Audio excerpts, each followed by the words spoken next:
আপু এখন কি করবেন? ভাইয়া এক সময় সব থেকে সবার ফেভারিট চিপস মেরিডিয়ান দিয়ে চিপস মাখা করব। আচ্ছা, দাম কি বাড়বে নাকি ওই দামই? না না, সেম প্রাইস সেম প্রাইস 100 টাকায়? 100, হ্যাঁ 100 টাকা। প্রথমে চিপসটা ঝুড়া করে নিব। আচ্ছা, এরপরে দেখা যায় নাকি ফ্রেশ শসা কুচি। গোপনে আবার কোনো কিছু সিক্রেট দেন কিনা আমাদের তো দেখা না না, আর সিক্রেট দিব না, আগারকার যা দিব সব বলে দিব এখন। না, অনেকে দেখা যায় যে গোপনে তলে তলে আপনার মানে খারাপ জিনিস খাওয়া দেয় কাস্টমারকে, না, না, সেই ক্ষেত্রে তো আমরা খারাপ দায়বদ্ধ জিনিস থেকে খাওয়াই যাব। না ভাই। গাজর কুচি, গাজর কুচি, তারপরে পেঁয়াজ কুচি, পেঁয়াজ কুচি,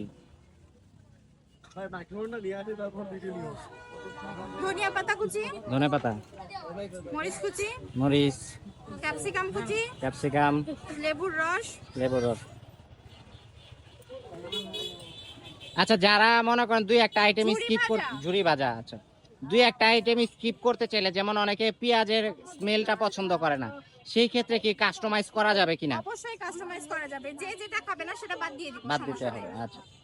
যারা সস দিয়ে এরপরে? অনেকে খেতে চায় না তাদেরকে সস গুলোও বাদ যাবে, সমস্যা আচ্ছা। নাই।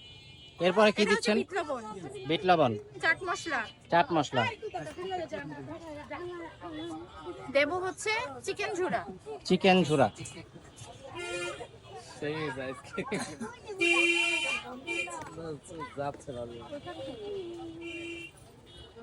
এটা হচ্ছে হোমমেড মিটবল মিট বল, আচ্ছা। সস।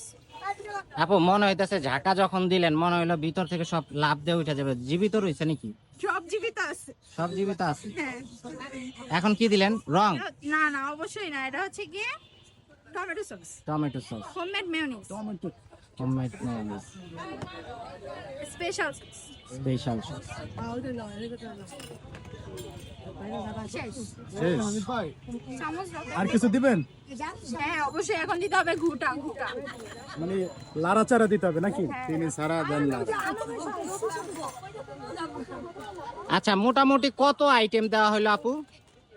রেগুলারটায় 17 থেকে 18টা আইটেম যায়, আর স্পেশালটায় 3 রকমের নাটস আর চিজ সহ প্রায় 20 থেকে 21টা আইটেম। আচ্ছা, 100 টাকায় 16-17টা আইটেম দেওয়ার পর অনেক মানে দর্শকদের প্রশ্ন থাকে যে 100 টাকা প্রাইসটা অনেক বেশি নিতেছেন, 10 টাকার চিপসের মধ্যে 20 টাকার জিনিস দিয়ে আপনি কেন 100 টাকা বিক্রি করতেছেন? প্রথমত চিপসের দাম 10 টাকা না, চিপসের দাম 20 টাকা। 20 টাকা। তারপরে যে ইনগ্রেডিয়েন্ট গুলো মিক্স করছি সেগুলোর বাজার মূল্য সবাই জানে, আর বর্তমানে তো সবকিছুর দাম এখন অতিরিক্ত বেড়ে গেছে, তো সেই ক্ষেত্রে দেখতে গেলে আমার লাভই থাকে না। আর গুলশানে এগুলোর দাম বিশেষ করে চিকেন দিয়ে তো 200 টাকার কমে বিক্রিই করে না, তো সেই দিক থেকে দেখতে গেলে আমি খুব রিজনেবল প্রাইসেই দেওয়ার চেষ্টা করছি।